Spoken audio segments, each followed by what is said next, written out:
இயேசு ஜீவிக்கிறார். சுவிசேஷ ஊழியம் வழங்கும் ஜீவ வார்த்தைகள். கிறிஸ்து பிரியமானவர்களே, ஆண்டவர் இயேசு கிறிஸ்து நாமத்தில் உங்களை யாவரையும் அன்போடு வாழ்த்தி வரவேற்கிறோம். இயேசு ஜீவிக்கிறார் ஊழியத்தின் சார்பாக ஜீவ வார்த்தைகள் நிகழ்ச்சிக்கு வந்திருக்கிறவங்களை கர்த்தர் ஆசீர்வதிப்பாராக. ஒவ்வொரு வாரமும் இதே நேரத்தில் இந்த வார்த்தைகளை கேளுங்கள். ஊழியத்தில் பயன்படுத்த விரும்பினாலும் எங்களுடைய பத்திரிகை, புஸ்தகம், வெளியீடுகள் தேவையானாலும் எங்களுடைய தொடர்பு கொள்ளுங்கள். நாம் ஒருமித்து அவர் நாமத்தை உயர்த்துவோமாக. அவர் தமது வசனத்தை அனுப்பி அவளை குணமாக்கி அழிவுக்கு தப்புவிக்கிறார் என்ற வார்த்தையின்படி இந்த வார்த்தையை விசுவாசித்து ஏற்றுக்கொள்கிற ஒவ்வொருவருக்குள்ளும் அற்புதங்கள் நடக்கும் என்பதிலே சந்தேகமே இல்லை. இந்த நாளிலும் தேவன் நமக்கு தருகிற வார்த்தையை நான் வாசிக்கிறேன். ஜெபத்துடன் கேளுங்கள். சாமுவேலின் 2ஆம் புஸ்தகம் 4ஆம் அதிகாரம் 4ஆம் வசனம். இந்த பகுதியில் சொல்லப்பட்டிருக்கிற அனுபவம் என்ன? இஸ்ரவேல் பெலிஸ்தருக்கு இடையிலே யுத்தம். அதில் சவுலும் யோனத்தானும் மரித்து போகிறார்கள். அப்பொழுது என்ன சம்பவம் நடக்கிறது? அதைத்தான் மேலே வாசிக்கிறோம். சவுலின் குமாரன் யோனத்தானுக்கு 2 காலும் உடமான ஒரு குமாரன் இருந்தான். சவுலும் யோனத்தானும் மடிந்த செய்தி இஸ்ரேலில் இருந்து வருகிற போது அவன் 5 வயதுள்ளவனாயிருந்தான். அப்பொழுது அவனுடைய தாதி அவனை எடுத்து கொண்டு ஓடிப்போனாள். அவள் ஓடிப்போகிற அவசரத்தில் அவன் விழுந்து முடவனானான். அவனுக்கு மேவிபோசேத் என்று பெயர். யுத்தத்தில் சவுலும் யோனத்தானும் மரித்து போனார்கள். இந்த யோனத்தானுக்கு ஒரு மகன், அவனுடைய பெயர் மேவிபோசேத். அவனுக்கு வயது 5. இந்த மகனை எப்படியாவது காப்பாற்றிடணும் என்கிற சிந்தையோடு கூட அவனுடைய தாதி அவனை தூக்கி கொண்டு ஓடுகிறாள். நோக்கம் நல்லது, பிரயாசம் நல்லது, அவையெல்லாம் மிக அருமையான ஒரு காரியம். ஆனால் அதில் நடந்த ஒரு தவறு என்ன? ஓடுகிற அவசரத்தில் அவனை கீழே போட்டு விட்டாள். கீழே போட்டது மட்டுமல்ல, அவன் முடவனானான் என்று சொல்லியிருக்கு. அது மிகுந்த ஒரு வேதனையான காரியம். வாழ்க்கை முழுவதும் முடவன் என்கிற ஒரு வேதனைக்குரிய ஒரு நிலை ஏற்பட்டு விட்டது. ஆரம்பம் நன்றாயிருந்தது. காப்பாற்ற வேண்டும், பாதுகாக்க வேண்டும், எப்படியாயிலும் இவனை தப்புவிக்க வேண்டும், நல்ல ஒரு செயல். ஆனால் ஏற்பட்ட அவசரம் அதுக்கு ஒரு மோசமான நிலைக்கு கொண்டு போய்விட்டது. இந்த வார்த்தையில் கேட்கிற அன்பு நேச பிள்ளைகளே, நீங்கள் கூட உங்களுடைய வாழ்க்கையை சற்று யோசித்து பாருங்கள். நல்லது செய்ய வேண்டும் என்று நினைக்கிறீங்க, அதுக்காகவே பிரயாசப்பட்டீங்க, அதற்காகவே உங்களை அர்ப்பணிச்சிங்க. ஆனால் அவசரம் தவறான ஒரு முடிவு கொண்டு போயிற்று. அவசரம் ஒரு வேதனையான வழிக்கு நேராக கொண்டு போய்விட்டது. 1 சாமுவேல் 21ஆம் அதிகாரம் 8ஆம் வசனத்திலே தாவீது அகிமெலேக்கை பார்த்து சொல்கிற ஒரு வார்த்தை கவனிங்க. ராஜாவின் காரியம் அவசரமாக இருந்தபடியினால் என் பட்டயத்தையும் என் ஆயுதத்தையும் நான் கொண்டு வரவில்லை. ராஜாவுடைய காரியம் அவசரமாக இருந்தது, நல்லது. ஆனால் அதுக்காக பட்டயத்தையும் ஆயுதத்தையும் எப்படி மறக்கிறது? மறக்கக்கூடாத, மறந்து போச்சு. சில சமயங்களில் நீங்களும் யோசிக்கலாம். ஒரு முறை சென்னை ஊழித்து போகிறதுக்காக நான் அவசரமாக புறப்பட்டு என்னுடைய சூட்கேஸ் எல்லாம் ரெடி பண்ணி, டிக்கெட்ஸ் எல்லாம் ரெடி பண்ணி, ட்ரெயினில் போகிறதுக்கு அதுக்குரிய சகல ஆயத்தங்களையும் ரெடி பண்ணி ஸ்டேஷன் வந்துட்டேன். ஸ்டேஷன் வந்தவரு பார்க்குறேன், என்னுடைய காலில் நான் சும்மா வீட்டில் இருக்கும்போது போடுற ஸ்லீப்பர் போட்டிருக்கிறேன். பாருங்கள், அவ்வளோ காரியங்களை ஆயத்தப்படுத்தி எல்லாம் ரெடி பண்ணி கொண்டு வந்தது. கடைசியில் வரும்போது ஷூ எடுத்து வச்சுருந்தேன், அதை மாட்டுறதுக்கு இல்லாமல் அந்த ஸ்லீப்பரோடையே வந்துட்டேன். அவசரத்தை பார்த்தீங்களா?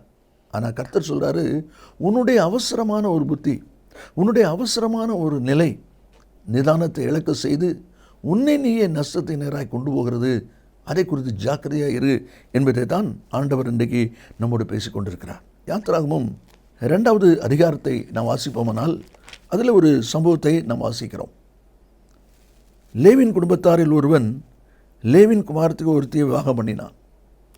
அந்த ஸ்திரீ கர்ப்பவதியாகி ஒரு ஆண் பிள்ளை பெற்று அது அழகுள்ளது என்று கண்டு அதை 3 மாதம் ஒளித்து வைத்தாள். அப்புறம் அதை ஒளித்து வைக்கக்கூடாமல் ஒரு 4 பெட்டி எடுத்து பிசின் கீழ் பூசி அந்த பெட்டியில் வச்சு பிள்ளையை நதியில் விட்டாள் என்பதை அந்த பகுதியிலே வேதத்திலே வாசிக்கிறோம்.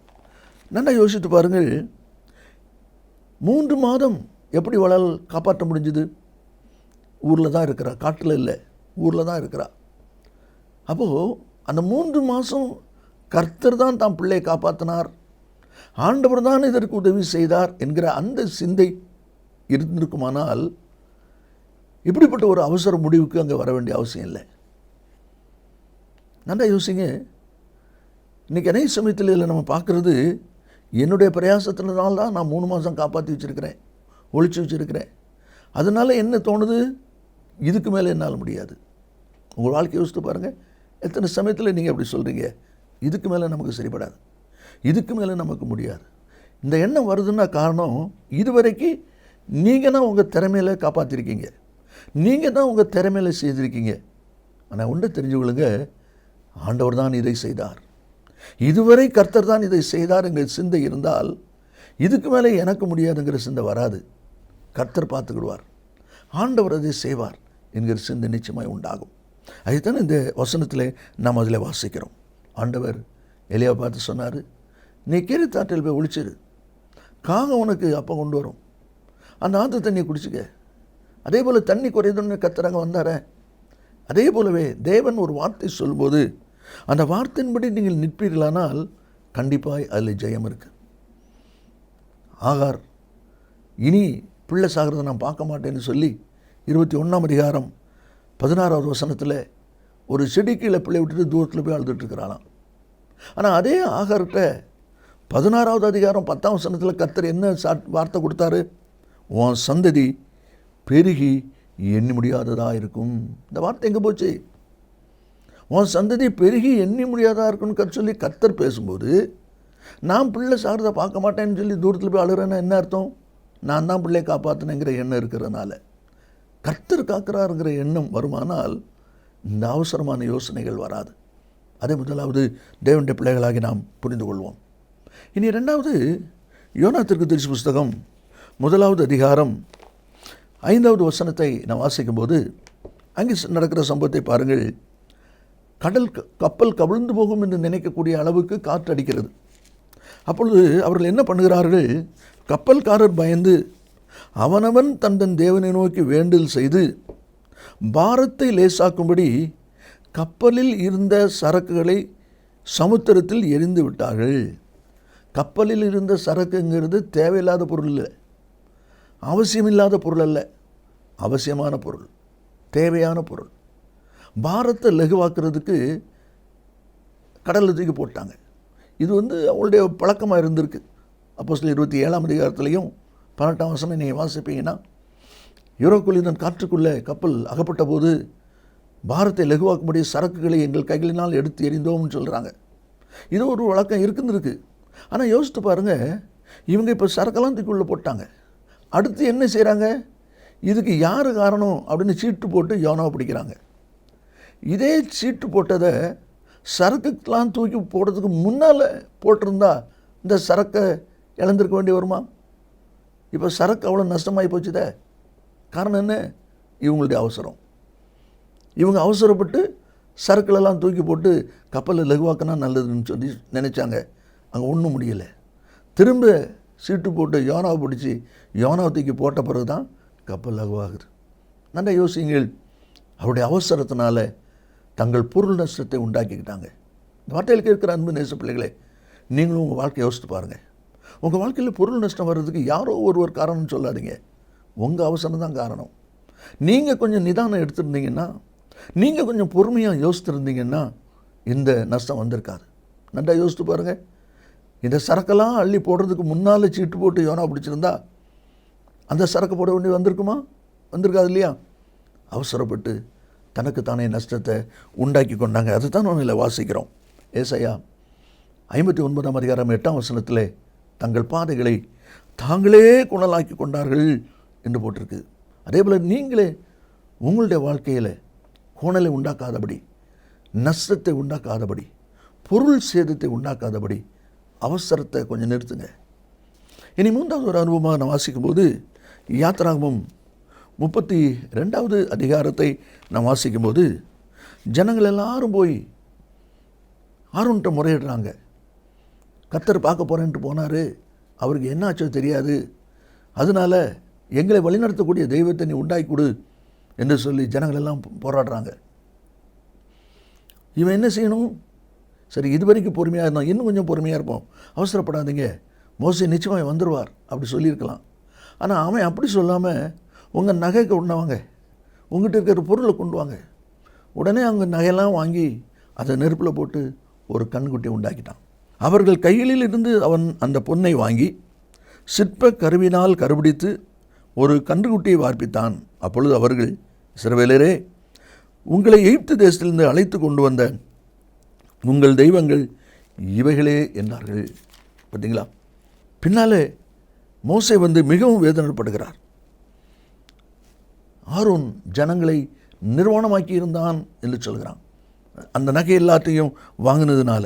அதான் அந்த வசனத்திலே சொல்லப்பட்டிருக்கிறதை பார்க்கிறோம். 32ஆம் அதிகாரம் 7வது வசனத்தை வாசிக்கும் போது கர்த்தர் பேசுகிறாரு மலையில் இருக்கிற மோசையை பார்த்து, உன் ஜனங்கள் தங்களை கெடுத்து கொண்டார்கள். அதுவரைக்கும் என் ஜனம் என் ஜனம் என் ஜனம் அப்படின்னு சொல்லி பேசின ஆண்டவர் இப்பொழுது சொல்லுகிறாரு, உன் ஜனங்கள் தங்களை கெடுத்து கொண்டார்கள். இந்த வார்த்தையில் கேட்கிற அன்பு நேச பிள்ளைகளே, இந்த அவசரம் ஒரு தவறான வழிக்கு நேராக, ஒரு தவறான கொள்கைக்கு நேராக கொண்டு போய்விட்டதை நாம் அதில் பார்க்கிறோம். நீங்களும் கூட உங்களுடைய காரியங்களிலும் இந்த அவசரத்துக்கு இடம் கொடாதபடி நிதானத்தை கைக்கொள்ள பிரயாசப்படுங்கள். அமைதலாய் செயல்பட பிரயாசப்படுங்கள். ஆத்திரத்துக்கு இடம் கொடாதபடி செயல்பட பிரயாசப்படுங்கள். அப்பொழுது உங்களுடைய காரியம் சரியானதாக இருக்கும், சீரானதாக இருக்கும். அதைத்தான் வாசிக்கிறோம். கடைசியாக யாத்ராகமம் 2வது அதிகாரம் 12வது வசனத்தை நான் வாசிக்கும்போது அதில் சொல்லப்பட்டிருக்கிறது, மோசே தன்னுடைய ஜனங்களை பார்க்கும்படியாக ஊருக்குள்ளே வருகிறான். அப்படி வரும்போது ஒரு எபிரேயனும் ஒரு எகிப்தியனும் சண்டை போட்டு கொண்டிருக்கிறத பார்க்குறான். இவங்க 2 பேரும் சண்டை போடுறதை பார்த்த உடனே தன்னுடைய சகோதரன் எபிரேயனை எகிப்தியன் அடிக்கிறானே என்று சொல்லி பார்த்து என்ன செய்கிறான்? 12ஆம் வசனம், அங்கும் இங்கும் பார்த்து ஒருவரும் இல்லை என்று அறிந்து எகிப்தியனை வெட்டி அவனை மணலிலே புதைத்து போட்டான். பாருங்கள், அந்த அவசரம் ஒரு கொலைகாரனாக அவனை மாற்றிவிட்டதை பார்க்கிறோம். அவன் கொலைகாரனா மாறும் நிமித்தம் என்ன சம்பவம் நடக்குது? 15 நாம் வாசிக்கிறோம், பார்வோன் அந்த காரியத்தை கேள்விப்பட்ட போது மோசையை கொலை செய்ய வகை தேடினான். ஆக பார்வோன் கொலை செய்ய தன்னை வகை தேடினான்னு சொல்லி தெரிஞ்ச உடனே மோசே அரண்மனையை விட்டு ஓட வேண்டிய ஒரு பரிதாபமான நிலை வருகிறதை நாம் அங்கே பார்க்கிறோம். அதை சொல்லப்பட்டிருக்கிறது, பார்வோனிடத்திலிருந்து தப்பி ஓடி மீதியான் தேசத்திலே போய் தங்கினான் என்று பார்க்கிறோம். நல்லா யோசிக்க அருமையானவளே, ஆற்றுலேயே போக வேண்டியவன், ஆனால் கர்த்தர் அவனை அதில் காப்பாற்றி அரண்மனையில் வளர்த்துட்டு வருகிறார். அப்போ இன்னும் அவனை கொண்டு செய்ய வேண்டிய காரியங்கள் இருக்குது. அதுக்கு முன்னால் அவசரப்பட்டு ஒரு கொலைகாரனாக அவன் மாறிவிடுவதை நாம் அதில் பார்க்கிறோம். காரணம், அந்த அவசரமானது தன்னுடைய சகோதரனை ஒருத்தர் எகிப்தியன் அடிக்கிறானே, அது அந்த அவசரம் ஆத்திரத்தை உண்டாக்குது. அந்த ஆத்திரம் என்ன செய்கிறோன்னு சொல்லி அறிய முடியாதபடிக்கு செய்ய வைக்குது.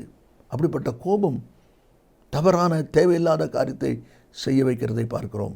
நீங்களும் கூட உங்களுடைய வாழ்க்கையில் அநேக நல்ல காரியங்களை நன்மைகளை செய்யும்படி ஆயத்தப்படுறீங்க.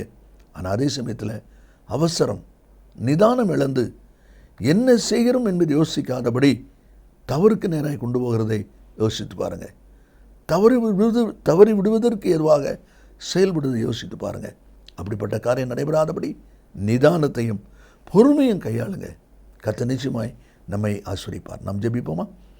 இயேசு சீக்கிரம் வரப்போகிறார். நல்ல பிதாவே நின்று துதிக்கிறோம். உம்முடைய வார்த்தை ஆமென்றும் ஆமென்றும் இருப்பதற்காக ஸ்தோத்திரம். இந்த வார்த்தை கேட்கிற ஒவ்வொருவரும் செய்யும்படி பிரயாசப்படுகிறதை அவசரப்பட்டு நஷ்டத்தை உண்டாக்கி விடாதபடி நிதானமாய் பொறுமையாய் செயல்பட கர்த்தாவே நீர் உதவி செய்யும். இயேசுவின் நாமத்தில் பிதாவே, ஆமேன் ஆமேன். கர்த்தர் ஆசீர்வதிப்பாராக. ஆமேன். மேலும் விவரங்களுக்கும் உங்கள் ஜெப தேவைகளுக்கும் நீங்கள் எங்களோடு தொடர்பு கொள்ள வேண்டிய முகவரி, ஜீசஸ் லிவ்ஸ் காஸ்பல் மினிஸ்ட்ரீஸ், சகோதரர் John M Jeyaraj, 123A Dohnavur road, Mavadi, Nellai மாவட்டம், தென்னிந்தியா 627107. செல்போன் 9443113292.